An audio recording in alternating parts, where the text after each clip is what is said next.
সবাইকে আসসালামু আলাইকুম। উৎকর্ষ সিরিজের পক্ষ থেকে সবাইকে স্বাগত জানাচ্ছি। আমি আপনাদের সাথে আছি মোহাম্মদ আল আমিন, লেখক উৎকর্ষ জিকে। রাজনীতি, ক্ষমতা, তেল, এই তিন লড়াইয়ে যুক্তরাষ্ট্র এবং ভেনেজুয়েলার মধ্যে সম্পর্ক আজ উত্তপ্ত। তাহলে ভেনেজুয়েলা এবং যুক্তরাষ্ট্রের মধ্যে এই দ্বন্দ্ব হওয়ার অন্যতম কারণ কি তা জানবো আজকের এই ভিডিওর মাধ্যমে। ভিডিওটি প্রথম থেকে শেষ পর্যন্ত দেখুন।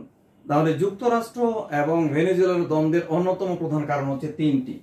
এই তিনটি কারণ হলো গণতন্ত্র ও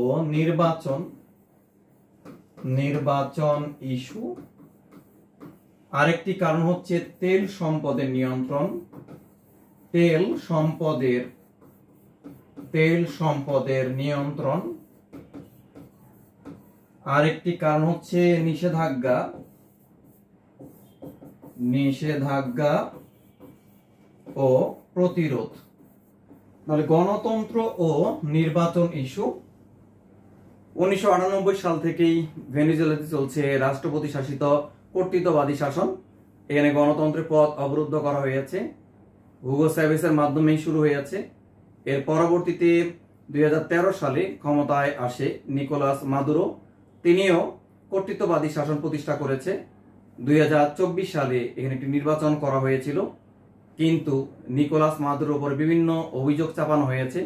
তিনি তার বিরোধীদেরকে দমন এবং পীড়ন নীতির মাধ্যমে নির্বাচনে জয়লাভ করেছে।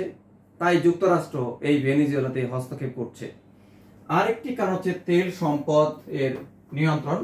যুক্তরাষ্ট্র মূলত ভেনেজুয়েলাতে চায় রাজনৈতিক স্থিতিশীলতা এবং তেলের নিয়ন্ত্রণ নেওয়ার জন্য। যেটা আমি আগেই বললাম যে পৃথিবীর মোট 18% তেলের মজুদ রয়েছে ভেনেজুয়েলাতে।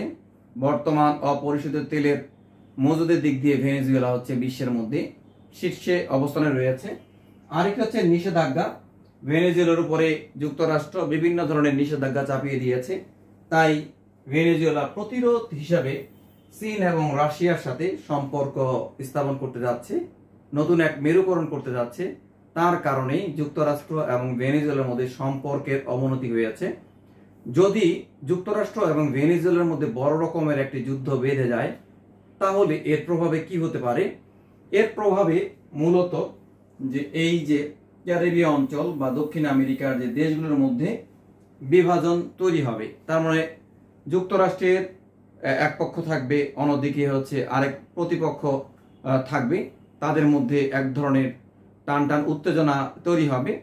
আর এই দক্ষিণ আমেরিকা মহাদেশের মধ্যে কি হবে? আঞ্চলিক নিরাপত্তা বিঘ্নিত হবে। আর এই অঞ্চলের অভিবাসন ও মানবিক সংকট তৈরি হবে। তাহলে বন্ধুরা, আজকের ভিডিওর মাধ্যমে আমরা চমৎকারভাবে ভেনেজুয়েলা এবং যুক্তরাষ্ট্রের মধ্যে যে সাম্প্রতিক দ্বন্দ্ব এই নিয়ে আলোচনা করলাম। আগামীতে এই দ্বন্দ্ব কোন দিকে মোড় নিবে তা এখন সময়ের অপেক্ষা। ভিডিওটি দেখার জন্য সবাইকে ধন্যবাদ।